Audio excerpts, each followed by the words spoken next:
खबर में खुश आमदेद। मेरे साथ आरफ बड़ी साहब, मैं हूँ सईद काजी। कुछ खबरें और फिर इंतहाई मुअज़्ज़ज़ मेहमान भी हमारे साथ होंगे माहिरीन कानून के हवाले से। प्रैक्टिस एंड प्रोसीजर केस की लाइव समाअत, एक नई तारीख रकम हुई। बड़ी पॉजिटिव हमें लगती है बात। हमें भी पता चले कि ज़ाहिर है जिस तरह चीफ जस्टिस साहब कह रहे थे कि हमारे टैक्सेस से ये सारा सिलसिला चलता है, तो अवाम भी देखे क्या क्या अच्छा बुरा हो रहा है। उसके साथ ही नून लीग की जो चलें यूनिलैटरल कह लेते हैं, बड़ी तवक्कुआत थी चीफ जस्टिस साहब से। हालांकि चीफ जस्टिस साहब तो वही करेंगे जो कानून कहता है, मगर ये बार बार बरमला कहते थे कि मियाँ साहब वापस आएंगे, और आज होना है उनकी वापसी के हवाले से भी वो इंतजामात हो रहे हैं। पीपीपी पंजाब में डेरे लगाकर क्या हासिल करना चाहती है, अपने आप को वो एक अपोजिशन के तौर पर आवाम के सामने रख रही है। असासे बेचना अब वाहिद हल रह गया है। रह कितने गए हमारे बड़ी साहब असासे, मगर मैं शुएब शाहीन साहब, मैं बड़ा सादा सवाल करूँगा, इसके बाद आपसे बात करेंगे। हमारे साथ से नाज़रीन फैसल चौधरी साहब भी हमारे साथ हैं, मारूफ कानूनदान। शुएब शाहीन साहब, ये जो मैं एक पब्लिक इंटरेस्ट में सवाल पूछ रहा हूँ आपको, ये अगर कानून स्टे करता है तो इससे क्या ये दो नतीजे निकलेंगे? पहला नतीजा ये कि मियाँ साहब को दोबारा से रिव्यू में जा सकेंगे, सज़ा ख़त्म हो करवा सकते हैं पॉसिबिलिटी के तौर पर, और वज़ीर आज़म बन पाएंगे, और अलावा अजी जो केसेस बंद हुए थे उनके छोटे भाई के खिलाफ, वो भी अब दोबारा नहीं खुल सकेंगे if this law stage. Am I right sir? नहीं, देखें दो बातें हैं। एक ये है कि अगर वो वाकई ये बात दुरुस्त है कि अगर ये कानून बरकरार रहता है तो मियां नवाज शरीफ साहब दोबारा वो अपील फाइल कर सकते हैं। अब रिव्यू वाला कानून तो ख़त्म हो गया, अब वो अपील फाइल कर सकते हैं, और वो अपील होगी with in a period of 60 days, और वो अपने केस ख़त्म करा सकते हैं। दूसरा फ़ायदा उनको, वो जो पिछले वाले केसेस थे उनके भाई जो केसेस के हवाले से था, जिनका रिव्यू भी ख़त्म हो गया था, उसके खिलाफ आई डोंट थिंक कि वो रीओपन हो सकेगा, क्योंकि वो उनके हक में था। इसलिए सरकार तो अब अपील में जाएगी नहीं, जिसमें आप स्पेशली नैब को कह सकते हो। लेकिन अगर कोई भी 184(3) के तहत प्रोसीडिंग्स हुई हैं तो उनको एक राइट ऑफ अपील दे दिया गया है, और वो 60 डेज़ में वो बेनिफिट उठा सकते हैं। अब मेरिट पे कोर्ट क्या फैसला करती है वो बात की बात है। बड़ी साहब, बिस्मिल्लाहिर्रहमानिर्रहीम। एक तो शुएब शाहीन साहब, गुजारिश ये है, मुल्क में 74,000 केस पेंडिंग है। एक बड़ी खुश आइन बात है कि गालबन 11:40 पे सुप्रीम कोर्ट से समाअत शुरू हुई और कमो बेशतर 7 बजे तक जारी रही। तो मुझे सिर्फ ये बताइए, जो पीडीएम जो करके गई थी जिस मकसद के लिए, क्या आपको उनके मकासद हासिल होते हैं? ये अगर स्टे आज ख़त्म हो जाता है तो जिसको 10 साल पहले भी सज़ा हुई थी, क्या वो भी सुप्रीम कोर्ट के फैसले के खिलाफ अपील कर सकेगा? जी बिल्कुल कर सकेगा। जो 184(3) की प्रोसीडिंग्स हैं, उनकी हद तक किए जाने वाली जो आर्डर्स, जजमेंट, जो भी चीज़ें हैं, वो बिल्कुल उनको 60 डेज़ के अंदर ये राइट ऑफ अपील दे दिया गया है, वो बिल्कुल कर सकेगा। अच्छा, अब दोनों से एक सवाल, गुजारिश है कि मौजूदा पीडीएम बड़ी, आपको पता है, अक्सरियत थी जमातों की, तमाम तकरीबन 347 लोगों ने ये वो बिल को एक्ट में बदला। पीटीआई तो थी नहीं, लेकिन खैर फिर भी 347 पूरे अपने बंदे भी पूरे नहीं थे। वो यार, वो बंदे तो पूरा होना जरूरी, थोड़ा इकट्ठे बंदा तगड़ा हो काफी होता है। अच्छा और फैसल साहब, कल को दूसरी पार्लियामेंट आती है और वो ये हुक्म सादर फरमाती है, वो एक बिल बनाती है जो एक्ट बदल जाता है। नहीं जी, 3 जज साहबान की बजाय सीनियर सुप्रीम कोर्ट का फुल बेंच ये 184(3) का फैसला करेगा, तो क्या फिर उसमें दोबारा तरमीम होगी, फुल बेंच बनेगा? बड़े साहब, कानून साजी क्योंकि पार्लियामेंट के इख्तियार है, और पार्लियामेंट के पास जो कानून मंजूर पहले से किए जाते हैं उनमें तरमीम का या उनको कलअदम करके नए कानून बनाने का वो फुल इख्तियार तो पार्लियामेंट को है। इस सारे केस में जो ग्राउंड, जो बेसिकली जो है, एक तो मैं बड़े अदब से मैं नहीं समझता, मैं शुएब शाहीन साहब की जो ओपिनियन है उससे इत्तेफाक नहीं करता। मियां नवाज शरीफ या जहांगीर खान तरीन साहब के जो फैसले हैं उनके रिव्यू भी रिजेक्ट हो चुके हैं, उनके ऊपर ये लॉ अप्लाई नहीं हो सकता। मैं उसकी जो रिव्यू नहीं आया था, वो पास एंड क्लोज ट्रांजैक्शंस हो चुकी हैं, और ये अटॉर्नी जनरल ने भी आज अपने आर्गुमेंट में ये बात की है। शुएब भाई एक मिनट जरा, शुएब बारी इंशाल्लाह बात आगे बढ़ाएं। हाँ, या वो उनको ये बेनिफिट नहीं मिल सकता मियां नवाज शरीफ साहब को। ये मेरे ख्याल में उनकी भी आंखों में धूल झोंका गया है। वो जब ये पढ़ेंगे और कोई संजीदा ओपिनियन दी जाएगी तो उनको पता लगेगा। असल में भट्टी साहब इशू ये है कि जो आज इम्तियाज सिद्दीकी साहब का आर्गूमेंट था उस वक्त, क्योंकि बहुत ज़्यादा सवालात हो रहे थे, तो वो जिस तरह से अटॉर्नी जनरल को तहम्मुल से सुना गया उस तरह वो पिटीशनर्स के वकला को नहीं सुना गया। ये बात बड़ी ऑब्वियस थी। हम क्योंकि अदालत के अंदर रहते हैं, इसमें कोई चीज़ नई नहीं है। जिस तरह से आज जजेस के सवाल आए, ताबड़तोड़ सवाल भी होते हैं, सारा कुछ होता है। जजेस अपनी ओपिनियन का इजहार भी करते रहते हैं, कुछ सवालों के जवाब भी देते रहते हैं। लेकिन आज दो बड़ी बातें हुई हैं। एक तो आप ये देखिए कि काजी फायज सज़ा पे ये अप्रिशिएट करना पड़ेगा, उन्होंने फुल कोर्ट भी बुलवाया, उन्होंने फुल बेंच भी सुप्रीम कोर्ट का कॉन्स्टिट्यूट किया। तीसरा, उन्होंने जब ये पब्लिकली ये जो है ऑन एयर हुई है ये सारी प्रोसीडिंग, तो इसमें बहुत ज़्यादा जो है लोगों के लिए नई बात भी आई है, इन्फॉर्मेशन भी आई है। इसमें जो है एजुकेशन भी होती है लोगों की कि कैसे सुप्रीम कोर्ट काम करती हैं, कैसे जो है लीगल सवाल जो हैं वो तय किए जाते हैं।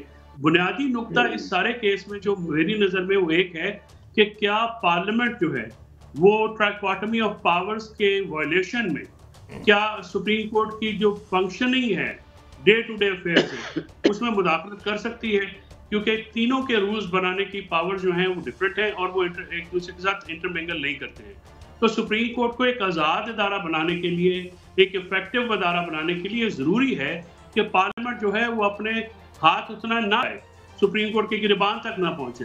और सुप्रीम कोर्ट का अपना जो रेगुलेशंस हैं वो रेगुलेट करते हैं। आर्टिकल 191 में जो रूल्स बनाने की पावर दी गई है वो कॉन्स्टिट्यूशनल पावर है, वो ऑर्डिनरी जो रूल्स एनेक्टमेंट है उससे बढ़ के है।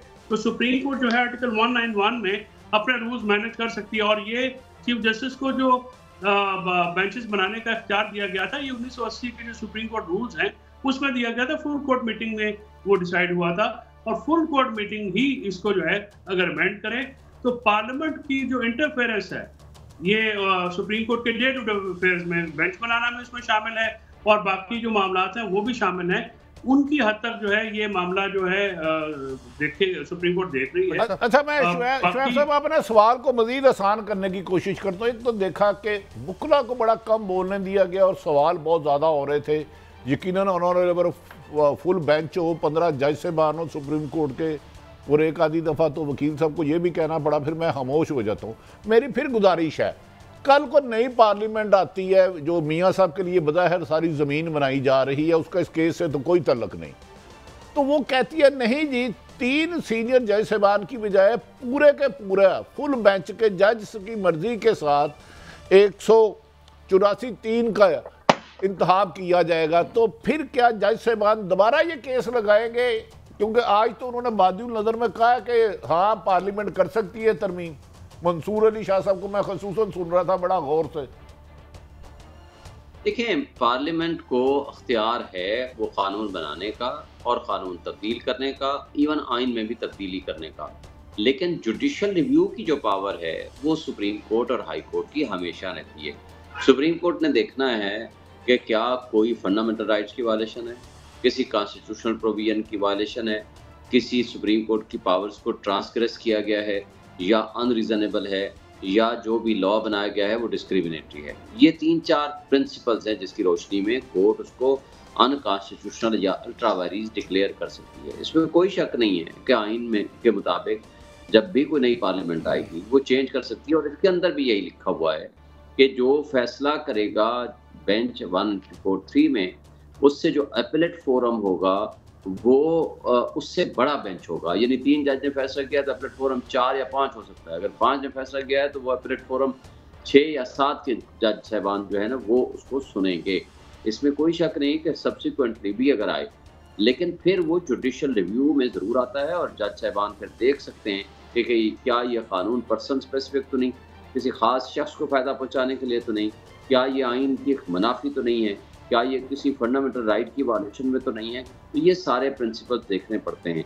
और जहाँ तक नवाज शरीफ का ताल्लुक है, वो उसने पनामा केस में भी रिव्यू नहीं किया था और जो उनको नाअहली वाला केस था उसमें भी उसने रिव्यू नहीं किया था। उसमें बहरहाल उनको राइट ऑफ अपील बिल्कुल इसमें मिलेगा। और इसमें एक राय और भी है कि रिव्यू अगर किसी ने अवेल भी कर लिया, इसके अंदर ये वाज़ेह नहीं है कि अगर किसी ने रिव्यू अवेल कर लिया तो उसको राइट ऑफ अपील नहीं मिलेगा। तो इसलिए ये अभी इबाहम बाकी है। अगर ये कानून बाकी रहता है तो हर वो शख्स जिसने रिव्यू का भी बेनिफिट उठा लिया वो भी अपील फाइल कर सकता है, क्योंकि इसके ऊपर कदगन नहीं लगाई गई। वरना तो ये होगा ना, इसके अंदर या तो वाज़ेह होता कि जो रिव्यू अपनी राइट ऑफ रिव्यू एक्सरसाइज कर चुके हैं वो सिर्फ अपील फाइल कर नहीं किया जिसने, वो राइट ऑफ अपील। अच्छा शुएब साहब, इसके बाद काजी साहब सवाल करते हैं, मैं आपको खबर देता हूँ नवाज शरीफ की वकला टीम ने उनकी अपील टाइप पे मुशावरत शुरू कर दी है। काजी साहब आप प्लीज सवाल। हाँ नहीं, मुशावरत शुरू की है, कोई स्पेन में भी सुना है मुशावरत की है, लेकिन बड़ी साहब आगे बढ़ते हैं। फैसल चौधरी साहब, कोई ऐसी नज़ीर है दुनिया में, मैं अपनी एजुकेशन के लिए और आवाम की आसानी के लिए पूछ रहा हूँ, कि सुप्रीम कोर्ट एक फैसला कर देती है अमेरिका की किसी सुप्रीम, तो वो सुप्रीम कोर्ट का फैसला सुप्रीम कोर्ट में ही चैलेंज हो सकता है, ये इसकी नज़ीर है फैसल चौधरी साहब? नहीं, यही डायकॉटमी है जी इस कानून में। काजी साहब आपने बड़ा पर्टिनेंट सवाल पूछा है, और ये सवाल इसलिए भी बड़ा कलीदी है कि जब आप, ये तो एंड ऑफ लिटिगेशन ही नहीं है। ये आज ग़ालिबन जाहिया अफरीदी साहब ने भी जस्टिस जाहिया अफरीदी साहब ने इसकी तरफ जो है पॉइंट आउट किया है ये बात। उन्होंने कहा कि तो फिर तो ये लिटिगेशन एंड ही नहीं होगी, फिर हमारा बर्डन और बढ़ जाएगा। अभी 54,000 केसेस हैं, तो फिर अगर अपील का मामला हुआ तो तकरीबन 10-15 हज़ार वैसे बढ़ जाएंगे। सो ये कभी भी नहीं होता। इसीलिए इस कानून को जो बनाया गया था बुनियादी तौर पर ये जो पीछे PDM की हुकूमत रही है, उन्होंने बहुत सारी ऐसी जो है ना पर्सन स्पेसिफिक लेजिस्लेशन की है। यानी उनका ऑब्जेक्ट जो है लॉन्ग टाइम नहीं था, तो पब्लिक इंटरेस्ट में, बल्कि आज जस्टिस मुशर्रफ हलाली साहबा ने एक बहुत ही इंपॉर्टेंट क्वेश्चन पूछा, बड़ा कलीदी क्वेश्चन था। वो ये था कि इसमें जो लिखा हुआ है, इसका प्रियम्बल होता है दिबाचा जिसको हम कहते हैं उर्फ आम में, उसमें पता होता लगता है कि जो कानून है वो किस वजह से बनाया जा रहा है, या उसका मकसद क्या है, उसका पर्पस क्या है, उसका स्कोप क्या है। तो प्रियम्बल में जो लिखा गया है, तो उन्होंने प्रियम्बल को पढ़ा और सवाल ये किया कि इस प्रियम्बल को पढ़ के तो लगता है ये पर्सनल इंटरेस्ट के लिए बनाया गया है, पब्लिक इंटरेस्ट के लिए तो नहीं बनाया गया। और जो हुकूमत ने जो बेंचेस बनाने की पावर है सुप्रीम कोर्ट की, वो रेगुलेट कर दी है पार्लियामेंट ने। वेराज इस तरह से तो फिर जो पार्लियामेंट जैसे, अच्छा माफी चाहता हूँ, वक्त कम है, भट्टी साहब के पास बहुत सवालात हैं, मैं भट्टी साहब के सवाल को आगे बढ़ाना चाहता हूँ। अभी थोड़ी देर पहले ये कर रहे थे, क्या कल पार्लियामान ये भी फैसला कर सकती है, शुएब साहब आप इसमें अपना टेक दीजिएगा, कि अगर प्राइम मिनिस्टर ने कैबिनेट बनानी है तो उसमें भी कोई हो, किसी बड़े इदारे में जो है, जो बड़ी बड़ी अपॉइंटमेंट्स होती हैं, कोर कमांडर्स को जो है वो अपॉइंट किया जाता है, जो कि सोल प्रीरोगेटिव है राइटफुली हमारे चीफ ऑफ आर्मी स्टाफ का, तो क्या कल हम इस किस्म की भी कानून साजी कर सकते हैं कि नहीं जी 3 बंदे रल के करो, तो ये कोई क्यास हो जाएगा या एक नए सुनहरी अहद का आगाज होगा जनाब शुएब शाहीन साहब? देखिए, मेरा ख्याल है कि ये बड़ा मुश्किल होगा कि आप जो एडमिनिस्ट्रेटिव रोल है किसी भी हेड ऑफ द स्टेट का, हेड ऑफ द ऑर्गेनाइजेशन का, उसको जिस अंदाज से आप कर्टेल करेंगे, तो ये तो ना, अभी तो बड़ा अच्छा लग रहा है, लेकिन कल कला ये ना ख़त्म होने वाला सिलसिला होगा। आपके पास बेंच कॉन्स्टिट्यूशन के लिए इमरजेंसी केस है, आपके वो जज साहबान, सीनियर मोस्ट 2 जज साहबान अवेलेबल नहीं है, या उनकी कंसेंट शामिल नहीं हो पा रही, या कोई जज साहब, इसमें यह भी इब्हाम है कि फ़र्ज़ करो अगर सीनियर जज 2 में से अगर एक अवेलेबल नहीं है तो फिर क्या होगा, या दोनों अवेलेबल नहीं होंगे तो क्या अगला सीनियर मोस्ट जो है वो उसकी जगह ले लेगा या नहीं लेगा, लेकिन उसका भी कोई इसके अंदर वजाहत पेश नहीं की गई। तो ये जो सारी चीज़ें हैं इसके अंदर मेरा ख्याल है अभी अच्छा लगे या ना लगे, लेकिन जो एक एडमिनिस्ट्रेटर का रोल होता है, जो चीफ जस्टिस होता है, मास्टर ऑफ द रोल कहलाता है, उसको अगर वहाँ से हटा दिया जाता है तो एक बड़ा डिफ़िकल्ट सिचुएशन हो जाएगी। और सिर्फ फिर आप सुप्रीम कोर्ट में क्यों करते हैं? अगर ये प्रिंसिपल लागू करना है तो फिर हाई कोर्टों में करें। हाई कोर्ट के चीफ जस्टिस फिर ज़्यादा मिसयूज़ कर सकता है अपने ऑफिशियल पोजीशन को। अगर आप ये समझते हो कि कोई एक शख्स के पास पावर नहीं होनी चाहिए इस हवाले से, तो फिर आप चीफ जस्टिस तमाम प्रोविंशियल जो 5 के 5 हैं उसकी भी पावर्स फिर बाकी 3 जज साहबान को दे देनी चाहिए, जो रिट जुरिस्डिक्शन है या जो इम्पोर्टेंट क्वेश्चन हैं जिनकी फिक्सेशन या जिनका इम्पैक्ट एक कॉन्स्टिट्यूशन के हवाले से हो सकता है, तो उसके भी पावर्स फिर डिस्ट्रीब्यूट हो जानी चाहिए। तो मेरा ख्याल है कि ये होगा मुश्किल अगर ये इन्होंने फैसला फ़र्ज करो इस एक्ट को कायम रखने का फैसला भी कर दिया, तो इसका इतलाक़, इसकी इम्प्लीमेंटेशन, इसकी एग्जीक्यूशन बड़ा मुश्किल हो जाएगी।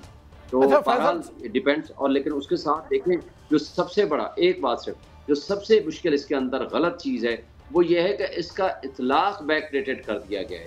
यानी आज से जो क्लोज एंड पास ट्रांजैक्शन का जो इफेक्ट है वो इससे मुतासर होगा। यानी आज से 30 साल पहले किसी के केस का फैसला होकर ख़त्म हो गया, आज उसके अंदर आपने राइट ऑफ अपील दे दिया, दैट इज़ रॉन्ग। उसका कम से कम भी अगर आपने करना है, उस कानून को फ़र्ज करो रखना है, तो उसका इफेक्ट प्रोस्पेक्टिव होना चाहिए, यानी फ्यूचर के केसेस के लिए होना चाहिए, not for the old cases. Future में भी तो यही होगा ना, जिस तरह फैसल चौधरी साहब कह रहे हैं कि एक एंडलेस लिटिगेशन शुरू हो जाएगी कि गल किधरे मुकनी ही नहीं। जी सॉरी जी बिल्कुल बिल्कुल यही एक मसला बनेगा और मेरा ख्याल है इस पे संजीदगी के साथ सुप्रीम कोर्ट को सोचना चाहिए और सोचना पड़ेगा। अच्छा फैसल साहब आप ये फरमाइए, एक तो उन्होंने फरमाया है कि 50 साल पहले वाला भी बंदा अपील कर सकता है। अमूमन कानून साजी होती है जिस दिन से हो उस दिन से इम्प्लीमेंट होता है, फर्दर जो भी हो।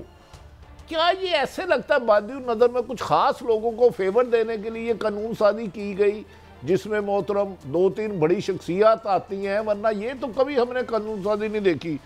दूसरी गुजारिश ये है कि हाँ, मैं आपको अपना बता दें तो आपकी टेक क्या है। अगर हमारा एक ब्यूरो चीफ होता है, चीफ रिपोर्टर होता है, अगर मैं उससे ये इख्तियार छीन लूँ कि ये बीट नहीं बना सकता, ये किसी को ड्यूटी पे नहीं भेज सकता, मेरा तो निज़ाम धड़म तख्ता होकर गिर जाएगा। वो रिपोर्टर कोई उसकी बात नहीं सुनेगा, वो कहेगा भाई तू कौन है, ना तू मेरी बीट बना सकता, तू मुझे ड्यूटी पे भेज सकता है। इस तरह जो अदारों के सरबराह है किसी भी अदारे के है, FBI का चेयरमैन है, आप कहें जी वो कोई ट्रांसफर पोस्टिंग नहीं कर सकता, वो इस पर कार्रवाई नहीं कर सकता, 2-3 सीनियर मोस्ट बनाए, तो इससे लिटिगेशन और मुश्किलात में इजाफा होता हुआ नजर आ रहा है कि कम अगर ये इसे सस्पेंड कर देते हैं, इस जो भी जो प्रैक्टिस एंड प्रोसीजर इसे ख़त्म कर देती है मोहतरम कुलबाइन साहब। देखिए भट्टी साहब, पहली बात तो ये है कि जो कानून साजी है उसके भी कुछ असूल और तरीक़ेकार होते हैं। ये जो पास एंड क्लोज ट्रांजैक्शन है इनके ऊपर तो बिल्कुल ये अगर कानून इजाज़त भी देगा तो उस पर कोई अदालत नहीं मानने वाली है। जब उन्होंने एक केस ख़त्म कर दिया है, उस पर हतमी फैसला सुप्रीम कोर्ट ने कर दिया और रिव्यू भी नजरसानी भी खारिज हो गई है, तो उसको तो वो नहीं खोलेंगे और खोलने देंगे भी नहीं। जब भी ये मामला आएगा तो ये एक बहस स्टार्ट हो जाएगी कि वो इसको करना देना है या नहीं करना। पार्लियामेंट ने जो क्योंकि पर्सन स्पेसिफिक जो हैं वो होती रही है कानून साजियाँ, तो लिहाजा उसमें ये मसले आते हैं। अब ये तो पास एंड क्लोज ट्रांजैक्शन और रेट्रोस्पेक्टिव यानी पिछली तारीखों से इजरा जो है किसी भी कानून का करने के लिए किया तो जा सकता है, नैब ऑर्डिनेंस होता है, लेकिन उसका मकसद ये नहीं है कि आप पब्लिक इंटरेस्ट में तो हो तो अलग बात है, लेकिन किसी शख्स या शख्सियात को फायदा देने के लिए हो तो उसको बस स्ट्राइक डाउन करेगी सुप्रीम कोर्ट।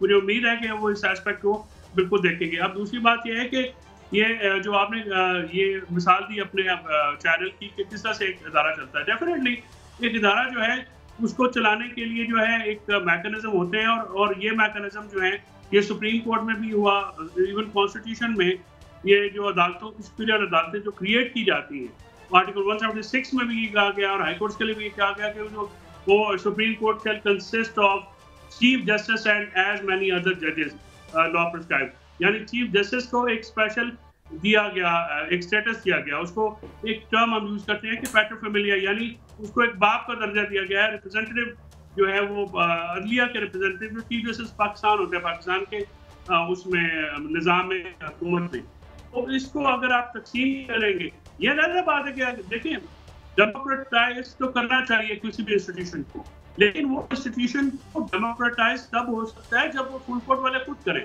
ठीक है, अगर सुप्रीम कोर्ट के जजेस की अक्सरियत इस चीज पे फैसल भाई एक मैं चाहूंगा क्योंकि वक्त कम है, तो एक मैं और शुएब साहब, एक क्योंकि हमने पहली दफ़ा ये देखा, हम लोग तो आप तो सुप्रीम कोर्ट से रोज़ाना डील करते रहते हैं, it was something new for us and very pleasant and हम अप्रिशिएट करते हैं। मगर शुएब शाहीन साहब, एक तस्वीर ये भी मिला कि वाइल द ऑनरेबल जजेस were talking to the one lawyer और दी अदर, तो मुझे ऐसे भी तस्वीर मिला कि जिस तरह फाजिल जज साहबान एक दूसरे के आर्ग्यूमेंट और काउंटर आर्ग्यूमेंट में यानी कोई एक तस्वीर आ रहा था कि वो एड्रेस ही तो उनके या अटॉर्नी जनरल थे या सिद्दीकी साहब थे, मगर सवाल इस तरह हो रहा था कि शायद वो जो किसी दूसरे फाजिल जज साहब ने सवाल उठाया है वो शायद उसकी तरफ, या ये शायद एक तस्वीर था जो मैंने गलत तौर पर यानी लिया। शुएब साहब और फिर फैसल साहब। ये आपकी बात 100% दुरुस्त है। मैनी टाइम्स ये होता है, चूँकि आज लाइव स्ट्रीमिंग थी इसलिए आपको ज़रा डिफरेंट सा लगा कि सारी पब्लिक और लोग सुन रहे थे, लेकिन आमतौर पर ये होता है कि अगर एक जज साहब ने अपना कोई पॉइंट ऑफ व्यू दिया है और वो डिस्कस किया है,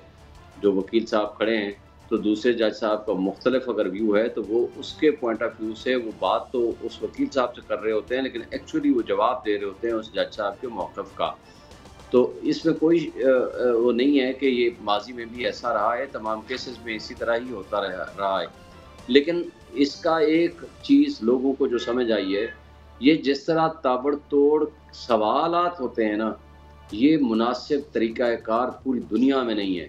आप 15 जज, अब एक जज साहब के सवाल का आपको जवाब चाहिए, आप पहले अपने आर्गूमेंट्स मुकम्मल करें, फिर जिसने सवाल करना है वो एक सवाल करे, फिर दूसरा करे, या आपने अगर सवालात हैं तो उनका काम है जज साहबान का कि उसको नोट कर लें।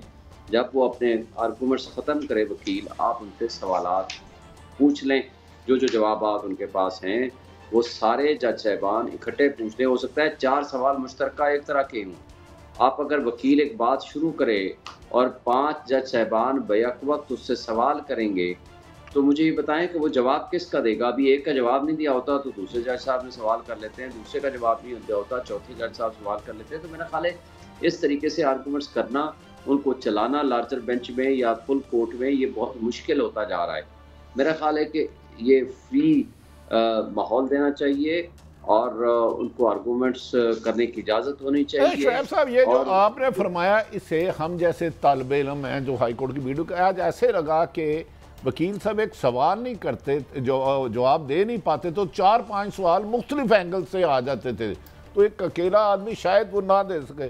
दूसरी बात ये बताइएगा कि वो आज चीफ जस्टिस साहब को जब उन्होंने मुख्तलिफ जजमेंट्स का रेफरेंस दिया तो उन्होंने फरमाया कि मैं जजमेंट्स का मैंने हलफ नहीं लिया, मैं सिर्फ आइन का लिया। तो क्या जजमेंट्स देने का रेफरेंस ये नामुनासिब तरीका है? देखें, आपके पास जजमेंट्स का क्या प्रिंसिपल है। प्रेसिडेंट लॉ आपने इसलिए देना होता है कि अगर फ़र्ज़ करो आपके पास जो क्वेश्चन ऑफ लॉ है उसके अंदर इबहम है, उस इबहम को दूर करने और उसके ऊपर रिलायंस के लिए आपने जजमेंट्स और फैसला जात ही देने होते हैं। ये पूरी दुनिया का उसूल है और हमारे यहाँ तो इसको बहुत ज़्यादा पजीराई हासिल है और उसको सुना जाता है। तो ये कहना चीफ साहब का वो अपने तय दुरुस्त था कि मैंने आइन की हल्फ दिया है, आइन के तहत और आइन को प्रिजर्व और प्रोटेक्ट रखने के लिए, लेकिन ये जजमेंट से आपने विजडम ड्रा करनी होती है और वो विजडम ड्रा करते हैं जो ऑलरेडी डिसाइडेड केसेस हैं। आपके पास 2 तरीके हैं, ये भी सुप्रीम कोर्ट रूल्स कहता है और सुप्रीम कोर्ट की जजमेंट्स ही कहती हैं। अगर सेम बेंच सेम उतना के जज साहबान का फैसला पहले से मौजूद है, अगर वो उससे रिव्यू करना चाहते हैं तो वो लार्जर बेंच में जाएगा। हाँ, वो ये कह सकते हैं कि ठीक है हम इसको सुनते हैं, देखते हैं, लेकिन हम इससे इत्तेफाक नहीं करते क्योंकि ये कम जजेस का फैसला है, हम इसको रिव्यू करते हैं। लेकिन सुप्रीम कोर्ट का फैसला हो जो कि क्वेश्चन ऑफ लॉ डिटरमिन करे, वो बाइंडिंग है on all the court subordinate to the supreme court. जब आपका एक फैसला मौजूद है जिसको आप अपने आप को पाबंद नहीं करना चाहते, तो नीचे वाली अदालतें अपने आप को फिर कैसे पाबंद कर देंगी। मेरा ख्याल है कि बहरहाल मेरा विद रिस्पेक्ट एक इख्तलाफ है कि आप जजमेंट्स को आप पढ़ सकते हैं, डिस्कस करते हैं, रिलाय कर सकते हैं और उसको अगर चाहें तो उस प्रिंसिपल को आप चेंज कर सकते हैं। लेकिन अगर आप उस प्रिंसिपल को सुनेंगे ही नहीं, या तो आप ये कहें कि वो इस केस के ऊपर एप्लीकेबल नहीं है, फिर तो बात है। अगर एप्लीकेबल है और वो प्रिंसिपल ऑफ लॉ रहता है और आप उसको चेंज भी नहीं करते हैं, तो मेरा ख्याल है कि ये बड़ी फिर डिफ़िकल्ट सिचुएशन होगी और उसका नुकसान जो है फिर वो एक आम आवाम को भी, नीचे वाली कोर्ट्स को भी और एग्जीक्यूटिव को भी होगा कि वो कौन से फैसले को माने और कौन से फैसले। अच्छा फैसल साहब, एक आपसे सवाल, एक जो मैंने मोहतरम चीफ जस्टिस साहब का आर्गूमेंट देखा, जो वकील साहब आर्गूमेंट करे, उन्होंने कहा कि मैं आपके, उन्होंने कहा अपने इख्तियार, आप जो ऐसे इख्तियार जो आप मुझे देना चाहते हैं मैं नहीं लूँगा। इसका मतलब क्या हुआ? उन्होंने वकील साहब जो कह रहे थे कि जी सुप्रीम कोर्ट के चीफ जस्टिस साहब के पास आनी चाहिए ये पावर, उन्होंने कहा ऐसे इख्तियार मुझे देना चाहते हैं जो आप, मैं वो नहीं लूँगा। इसका क्या मतलब है मोहतरम चीफ जस्टिस साहब के इस रिमार्क्स का?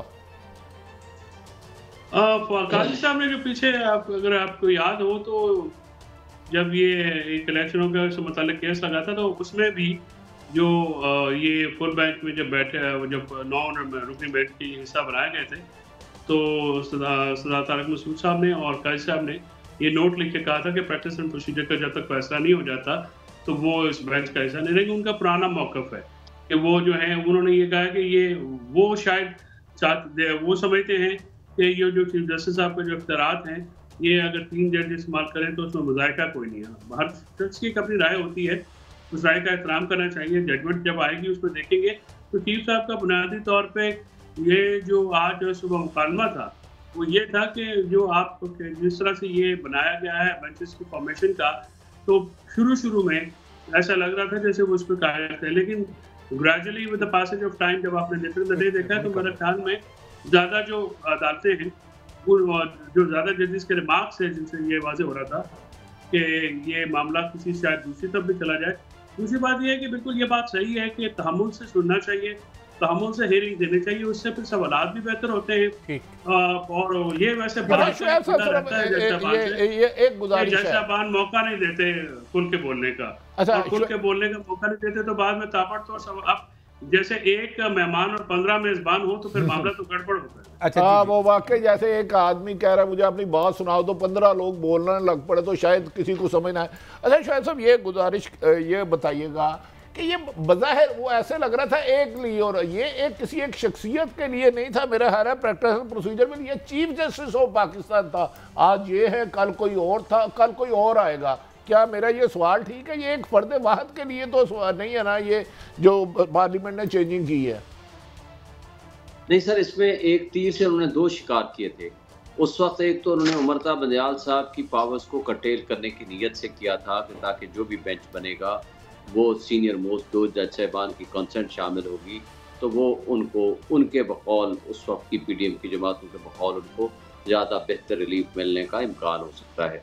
दूसरा, उसके अंदर वो नवाज शरीफ वाला एलिमेंट भी ज़रूर था कि हम बैक डेटेड, वरना रेट्रोस्पेक्टिव अप्लाई ना करते, इसको बैक डेटेड जो अप्लाई किया है, जो ऑलरेडी डिसाइडेड केसेस हैं उनके ऊपर भी कह दिया, उसमें राइट ऑफ अपील दे दिया गया। उसमें 2 चीज़ें थी, एक वो पुराने केसेस थे, दूसरा वो फैसले थे जो इलेक्शन कमीशन के मुतालिक वो कर चुके थे कि 90 डेज़ में इलेक्शन कराएं।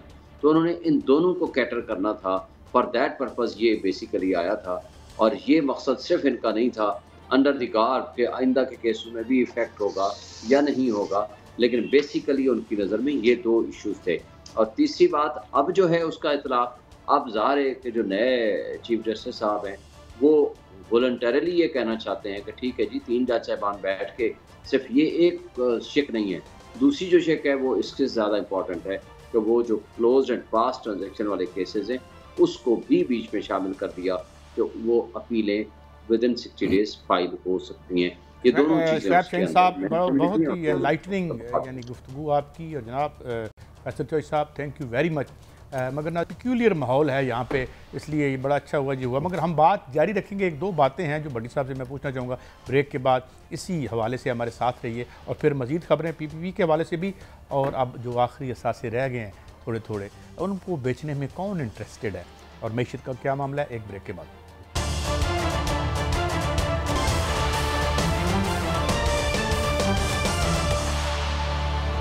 वेलकम बैक नाज़रीन। हमें ज्वाइन किया है मारूफ कानूनदान जनाब इरफान कादर साहब ने, जो साबिक़ मामले ख़ुसूसी भी थे प्राइम मिनिस्टर साहब के। थैंक यू वेरी मच जनाब इरफान कादर साहब। बस सवाल मैं इस तरह से शुरू करूँगा, ज़रा ओपन एंडेड, कि हम जो चिल्ड्रन ऑफ लेसर गॉड हैं, आज हमने देखा कि किस तरह इन ऐवानों में और आला तरीन ऐवानों में चीज़ें आगे चलती हैं। तो आप ये फरमाइएगा कि जो अभी हम सवाल कर रहे थे कि ये जिस तरह एक वकील साहब और 15 जजेस मुअज़्ज़ज़ जज साहिबान थे, तो डू यू थिंक कि ये एक बड़ा मेयारी तौर पर ज़ाहिर है कंडक्ट हुआ होगा और ये ट्रायल अब डिसेंटली प्रोसीड कर रहा है? मुझे ये बताएं कि आप माशाल्लाह सईद काजी साहब, आप भी और आरिफ हमीद भट्टी साहब भी, आप दोनों बड़े ज़ीरक जर्नलिस्ट भी हैं, पढ़े लिखे लोग हैं, आप इन योर ओन राइट आप इंटेलेक्चुअल्स भी हैं, आपने भी तो ये सारी प्रोसीडिंग्स आज देखी होंगी। तो ये जो वकीलों ने जो इतनी लंबी वहाँ बहस की, इतने घंटे, तो कुछ आपको पता लगा कि उसका सर पैर क्या था, या आप भी इतना ज़्यादा उस चीज़ को यानी ज़्यादा मुतासिर नहीं हुए उन चीज़ों से? अच्छा इरफान साहब, गुजारिश है, सवाल कर मैंने आपको भी आर्गूमेंट करते देखा है, लेकिन आज मैंने थोड़ी सी मुख्तलिफ सूरत हाल देखी। वकील साहब एक बात करते थे तो 5-6 सवालात मुख्तलिफ एंगल से मुख्तलिफ किस्म के आ जाते थे। तो यकीनन आपने समात देखी होगी, आप माशाल्लाह हाई कोर्ट के जज भी रहे, अटार्नी जनरल भी रहे। आप आज की समात से क्या देख रहे हैं कि आइंदा फ्यूचर क्या बेहतरी आएगी, किस तरह आप, किस नज़र से आप देख रहे हैं? देखिए, एक तो ये था कि जजेस में डिवाइड तो है और पिछले चीफ जस्टिस की वजह से है, क्योंकि उन्होंने कुछ लोग अपने धड़े के रखे हुए थे और वो सारे केसेस अपने मर्जी के जजेस के सामने लगाते थे। आज जब ये बात खुल गई है और पूरा सुप्रीम कोर्ट बैठ गया, तो उसमें हमने दो चीजें देखी कि एक वो जजेस थे जिनका ख्याल था कि ये जो प्रैक्टिस एंड प्रोसीजर का कानून है ये किसी तरह से भी आइन की किसी शिक से भी मुतसादम नहीं है और ये किसी की फंडामेंटल राइट की वायलेशन भी नहीं है और ये कोई मैटर ऑफ पब्लिक इम्पोर्टेंस भी इसमें नहीं है। और इसीलिए वो जजेस बार बार ये सवाल कर रहे थे वकला से कि आप हमें वायलेशन बताएं कॉन्स्टिट्यूशन की कौन सी हो गई है, और आप ये बताएं कि ये क्या इसमें ऐसी चीज आपको नजर आ रही है जिससे कि कह सकें कि ये कानून जो है ये यानी एक खराब कानून है, तो या किसी से नाइंसाफी हुई है या किसी का नुकसान हुआ है। तो वो इसका जवाब जो थे वकला नहीं दे रहे थे उस बात का। दूसरी तरफ वो जजेस थे जो कि वो खुद इस सवाल का जवाब देते थे और वो कहते थे कि इससे सुप्रीम कोर्ट के जो मामलात हैं उसमें पार्लिमान असरअंदाज हुई है।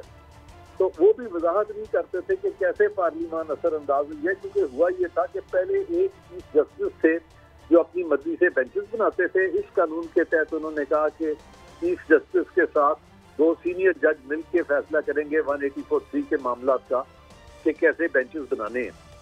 तो ये एक बहुत एक क्रॉस टॉक जजेस की चल रही थी और वकला जब बात कर रहे होते थे तो ऑब्वियसली एक सवालों की बुछाड़ भी थी उनको, लेकिन जब जजेस भी सवाल करते थे तो वकला भी वो प्रॉम्प्ट तरीके से जवाब नहीं देते थे। मैं समझता हूँ कुछ बड़े पर्टिनेंट सवाल थे और उस पर वकला को चाहिए था कि तैयारी के साथ जाते और फटाफट जवाब देते, लेकिन उस तेजी के साथ नहीं जवाब दे रहे थे। यानी इस लेवल पे जब आप 15 जजेस के सामने पेश हो रहे हैं, सारा पाकिस्तान आपको देखता है, तो मैं समझता हूँ कि जो लेवल ऑफ प्रिपरेशन है और लेवल ऑफ प्रिपरेशन तो नजर भी आया। लेकिन इरफान भाई एक और बात बताएं कि वाइल एक फीलिंग आई मुझे, मैं पहली दफ़ा मैंने देखी ये, मैं कभी सुप्रीम कोर्ट कवर भी नहीं की, कि while talking to the attorney general या जो दूसरे थे, तो लग ये रहा था कि जो आर्ग्यूमेंटेशन है वो बिटवीन दी फाजिल जजेस हो रही थी।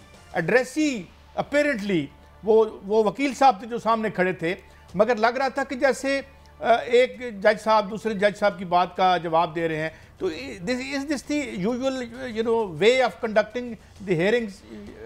कादिर साहब, आपने बड़ी सही बात की है कि ये जजेस जो थे वो अपना मुकदमा लड़ रहे थे और अच्छी चीज ये हुई कि अगर आप अपना मुकदमा भी लड़ रहे थे तो उन्होंने अपना मुकदमा सारी कौम के सामने रख दिया कि भाई हमारे ये दलाइल हैं। जो समझते थे कि ये कानून ठीक है वो अपने दलाइल दे रहे थे कौम के सामने, और जो समझते थे कि ये कानून ठीक नहीं है वो अपने दलाइल देने की कोशिश कर रहे थे। अब उन्होंने कौम को ये बताया है कि जी अब आप अच्छी तरह से देख लें, अब जब फैसला आएगा तो ऑब्वियसली जिस तरफ भी 8 जज होंगे उस तरफ का फैसला होगा।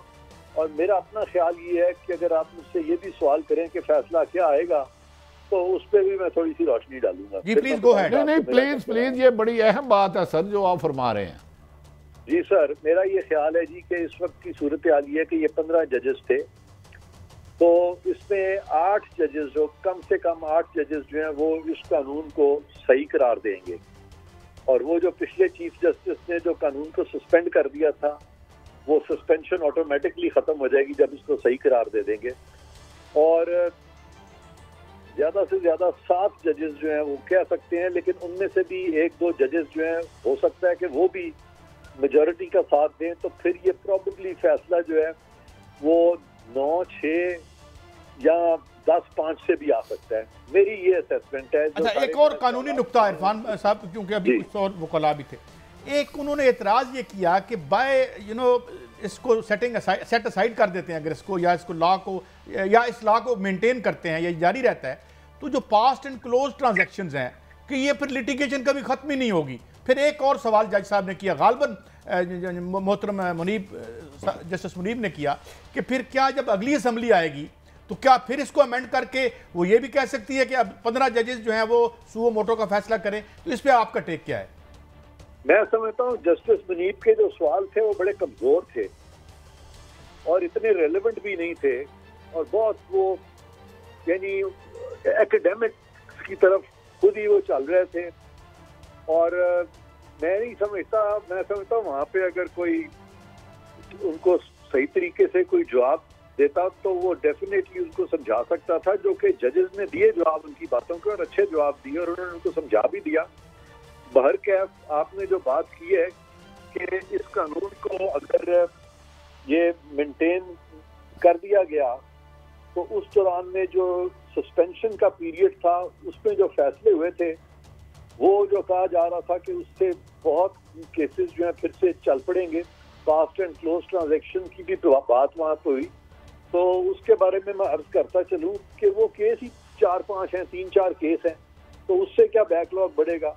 वो तो वैसे ही खत्म हो जाने चाहिए। जब वो आप कहेंगे कि वो सस्पेंशन गलत है तो उसके बाद वो जो बेंच की कॉन्स्टिट्यूशन है वो भी गलत है, तो फिर उसका फैसला तो कलअदम करना पड़ेगा इनको, उसको पास्ट एंड क्लोज ट्रांजैक्शन में ये नहीं ला सकते। अच्छा इरफान साहब, गुजारिश है कि 5-10 का फैसला आ जाता है तो फिर कभी इम्कान है कि मोहतरम नवाज शरीफ साहब को भी रिलीफ मिल सकता है? ये तो जजों ने फैसला करना है। एक और आपसे खास सवाल, कल को कोई नई पार्लियामेंट आती है तो वो ये अमेंडमेंट कर देते हैं कि नहीं जी 3 जज साहिबान सीनियर 184(3) का फैसला नहीं करेंगे, पूरा फुल कोर्ट करेगा, तो क्या फिर उस पर भी इम्प्लीमेंट होगा ऐसे ही? अच्छा, ये मैं आपको बताऊं कि इसको आप इस तनाजर में देखें कि एक चीफ जस्टिस अकेले ये कर रहे थे, उसकी जगह 3 हो गए। अगर पार्लियामान अगर फुल कोर्ट की तरफ कर देती है तो बिल्कुल वो कर सकती है और इसका जवाब ऐसे ही देना चाहिए था उनको। ऐसे शर्मा के जवाब दे रहे थे, मुझे समझ ही नहीं आ रही थी कि वो कर क्या रहे हैं ये सारे लोग। कि पार्लियामान, अगर आप इस चीज को मान लेते हैं कि पार्लियामान जो है वो कानून साजी कर सकती है सुप्रीम कोर्ट के रूल्स के बारे में, जो कि कर सकती है, आर्टिकल 191 में साफ तौर पे लिखा हुआ है कि पार्लियामान के कानून के ताबे सुप्रीम कोर्ट के रूल्स होंगे, तो अगर पार्लियामान के कानून के ताबे सुप्रीम कोर्ट के रूल्स होंगे तो पार्लियामान कानून बना सकती है ना। ये तो मान लिया है, आइन मानता है इस चीज को। अच्छा, वन लास्ट क्वेश्चन इरफान भाई, एक बहुत अहम बात, अभी दो वकला थे और वो कन्फ्लिक्टिंग ओपिनियन थी कि पॉलिटिकल इम्प्लीकेशन के तौर पे एक कह रहे थे कि मियां नवाज शरीफ साहब को राइट टू अपील नहीं होगा या वो अपना एग्जॉस्ट कर चुके हैं, और एक कह रहे थे नहीं, वो आके यहाँ अपील में जाके दोबारा से एलिजिबिलिटी ले सकते हैं अपनी 4थी दफ़ा PM बनने की। इस पे आपकी क्या राय है? देखिए, मियां नवाज शरीफ के केस को पहले आप समझें। ये केस था जबकि बहुत शोर मचा कि मियां साहब जो है इनकी बहुत ज्यादा प्रॉपर्टीज निकल रही हैं पनामा में। मियां साहब का नाम नहीं था उन प्रॉपर्टीज में, मियां साहब के बेटों का नाम था। मियां साहब बहुत साल पहले जब वो फाइनेंस मिनिस्टर बने थे पंजाब के, वो अपनी कंपनी से अलहदा कर दिया गया था क्योंकि घर वालों को पता था इन्होंने सियासत करनी है, उनको तभी अलहदा कर दिया गया था। ये सारी प्रॉपर्टीज जो हैं, इसका जो पैबंद लगाया था या इसकी जो बीज बोया था वो मियां शरीफ ने बोया था। और मियां शरीफ का खानदान जो है वो सिर्फ मियां नवाज शरीफ नहीं थे, उनके 3 बेटे थे, आगे से उनके और औलादें थी। तो मियां नवाज शरीफ का नाम फिगर नहीं करता था पनामा में। इस केस पे इन्होंने ये बावजूद इस सारी चीज के होल्ड कर दिया कि जी मियां नवाज शरीफ की ये प्रॉपर्टी हो गई क्योंकि वो होल्डर ऑफ पब्लिक ऑफिस थे। और अकाउंटेबिलिटी कोर्ट ने ये फैसला कर दिया कि ये जो एक्विजिशन है वो मियां साहब ही इसके मालिक है। उसके बारे में एविडेंस कोई भी नहीं है, सिरे से ही नहीं है। और मरियम को कहा गया कि मरियम जो है वो बेनिफिशियल ओनर है, मरियम का केस मैंने किया था, उसमें वो एक्विट हो चुकी है। तो मियां साहब का केस जो है वो भी इक्विटी की तरफ जाएगा मेरिट्स को देखते हुए। यानी गोया he can get the relief barring aside कि वो पहली वर्डिक्ट गलत थी या सही थी, but he can be the beneficiary. Beneficiary से मुराद ये कि उनको रेमेडी मिल सकती है।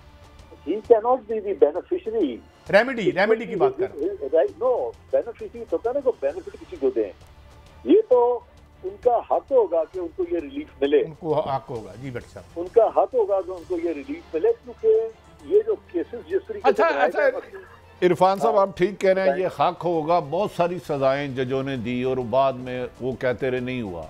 तो जिस तरह आज एक बड़ा खुश आइन की है चीज जैसी काबिल तारीफ है, क्या साइफर केस, मेफेयर फ्लैट और ये जो था क्या सिरे महल, इन केसों की भी समाअत हो तो ओपन हो सकती है, लाइव टेलीकास्ट किया जाए ताकि लोगों को हकायक नजर आए, जो छुपे हुए चीजें वो भी सामने आ जाए। डू यू थिंक फ्यूचर में ऐसी मामला हो सकते हैं? देखें, ये जो कानून है ना प्रैक्टिस एंड प्रोसीजर का, जब ये कानून अपनी सही शक्ल में बहाल हो जाएगा तो इसका ताल्लुक उन केसेस से नहीं है जहाँ पे कि लोग फौजदारी केसों में एक्विट हो गए हुए हैं। तो जहाँ वो बरी हो चुके हैं वो मामला जो है वो यहाँ पे नहीं आ सकते, इस कानून का उससे कोई ताल्लुक नहीं है। हाँ, जहाँ पे लोगों की कन्विक्शंस हुई हैं सुप्रीम कोर्ट के अपने फैसलों की वजह से, जो कि सुप्रीम कोर्ट ने 184(3) में किए हैं, वो मामला यहाँ खुलेंगे। मतलब मियां नवाज शरीफ को जो ताहयात नाअहल कर दिया था तो वो मामला खुल सकता है। अच्छा सर, आपने बड़ी अहम बात की, कथकला में वो मामला खुल सकता है। तो उधर नवाज शरीफ साहब ने कहा था असम्बली में खड़े होकर कौम से खिताब में, ये हैं वो जराए जिससे मैंने वो मेफेयर के फ्लैट खरीदे। तो फिर ये सारी गुफ्तगू, मतलब है ये गुफ्तगू आएगी दौरान समाअत? नहीं, ये नहीं आएगी। हुआ ये था, ये तो मैंने ये जो आपने ये जो बात की है ना, ये है वो जराए, इसकी बात तो मैंने इस्लामाबाद हाईकोर्ट में भी खुद कर दी थी कि वो हुआ ये था कि जब ये शोर मचा, मीडिया में आना शुरू हुआ, तो चूंकि प्रॉपर्टीज तो थी और मियां साहब के खानदान की थी, उनके बच्चों की थी, तो वो उस वक्त शोर इतना मच गया कि उन्होंने असेंबली में जाके बोलना शुरू कर दिया, एक्सप्लेनेशन देनी शुरू कर दी, ये थे वो जराए, ये थे वो जराए। वो तो मियां साहब को भी नहीं पूरी तरह से पता था कि जराए क्या थे। जराए का तो पता मियां शरीफ को था। ये वहां बोलते रहे, थोड़ी देर के लिए हम मान लेते हैं कि जी मियां नवाज शरीफ जो है, वो जो एलिगेशन थी उनके खिलाफ, उनको वो डिसप्रूव नहीं कर सके। ये मैंने कोर्ट को बताया था, मैंने कहा था ये मान लेते हैं कि जी मियां साहब वाकई नाकाम रहे, उन्होंने जो असेंबली में स्टेटमेंट दी उससे वो जराए भी नहीं बता सके। लेकिन मियां साहब ने, अगर वो मियां साहब जराए नहीं भी बता सके तो प्रोसिक्यूशन ने तो फिर भी साबित करना था ना कि ये जो प्रॉपर्टीज हैं ये मियां साहब की हैं और ये मियां साहब ने अपने पैसे से एक्वायर की हैं, जो कि उनकी यानी उनकी सकत से ज्यादा पैसा उन्होंने कहीं से मिल गया था उनको। लेकिन इरफान भाई एक बात माफी चाहता हूँ इंटरजेक्शन की, बच्चे थे, माइनर थे, जब ये खरीदी गई तो वो माइनर थे। एक मिनट मुझे सिर्फ 1 मिनट दे। हमारे कानून में, कानून शहादत में लिखा हुआ है कि प्रोसिक्यूशन प्रूव करेगी, और ये लिखा हुआ है कि अगर प्रोसिक्यूशन प्रूव ना कर सके और एक्यूज जो है वो डिसप्रूव भी ना कर सके, जैसे मियां साहब के बारे में था कि जी वो ये है वो जराए, लेकिन वो डिसप्रूव नहीं कर सके, उनकी इनकंसिस्टेंट स्टेटमेंट्स थी, तो कानून शहादत कहता है कि a fact which is neither proved nor disproved is a fact not proved. ये बड़ा मुसल्लमा बेसिक प्रिंसिपल था जो कि किसी को समझ ही नहीं आ रही थी। तो उनको जब जाके हमने ये समझाया तो कम से कम मरियम बीबी के हद तक तो फैसला हो गया था। अब जब आएंगे तो इसी नुक्ते पे मियां साहब भी क्विट होंगे। अच्छा रिजवान साहब, एक फिर आपसे हम रह रहे, अचानक मेरी प्रॉपर्टी 20 लाख पाउंड की लंदन निकल आती है, तो इसका मतलब है बारे सबूत मेरे पर नहीं होगा, प्रोसिक्यूशन साबित करेगा 20 लाख पाउंड मैंने वहां से कैसे इकट्ठे किए? नहीं, आप पे होगा, क्योंकि आप कह रहे हैं ना कि अगर आपकी प्रॉपर्टी निकल आती है, आपकी अगर प्रॉपर्टी निकलती है तो बारे सबूत आप पे होगा। तो मरियम साहब तो बेनिफिशियरी ऑनर है, वो तो जो निकल आई है एंड पे सारी। नहीं ना, समझ नहीं रहे सर। पहली कंडीशन है कि आपकी प्रॉपर्टी निकले, वो आपकी नहीं थी ना, वो मियां साहब की नहीं थी वो प्रॉपर्टी, वो मरियम की नहीं थी प्रॉपर्टी। अच्छा, मरियम साहब की नहीं है। एक मेरा बेटा है जिसकी 10 साल उम्र है, वो प्रॉपर्टी 50 लाख पाउंड की उसके नाम निकल आती है, तो वो कौन प्रूफ करेगा? फिर मैं बरीउल जिम्मा उसमें। अगर 10 साल का बच्चा है और वो आपकी कफालत में है तो फिर आप पे उसका बारे सबूत होगा, क्योंकि वो आपकी। लेकिन अगर वो 18 साल से ऊपर या 21 साल का हो गया। हमारे पास नैब में केस आया था बिल्कुल इसी तरह का, जब मैं प्रोसिक्यूटर जनरल था, तो वो लड़के ने 5-6 साल की इंजीनियरिंग की हुई थी, उसका बाप सरकारी अफसर था और वो 5 इंजीनियरिंग उसने बल्कि 8-10 साल से की हुई थी और वो प्रॉपर्टी जो थी वो उसी के नाम थी। तो नैब ने कहा कि नहीं, ये तो बाप की, उसके बाप जो सरकारी अफसर है उसके नैब ने उसके खाते में डाल दी। तो इरफान भाई, आई एम वेरी सॉरी, मुझे यहीं पे रुकना पड़ रहा है। It was very interesting, very enlightening and it is always a very pleasant conversation with you. बहुत शुक्रिया। ये था हमारा आज का शो। सही गलत का फैसला नाज़रीन करेंगे। हमें इजाज़त, अल्लाह हाफ़िज़।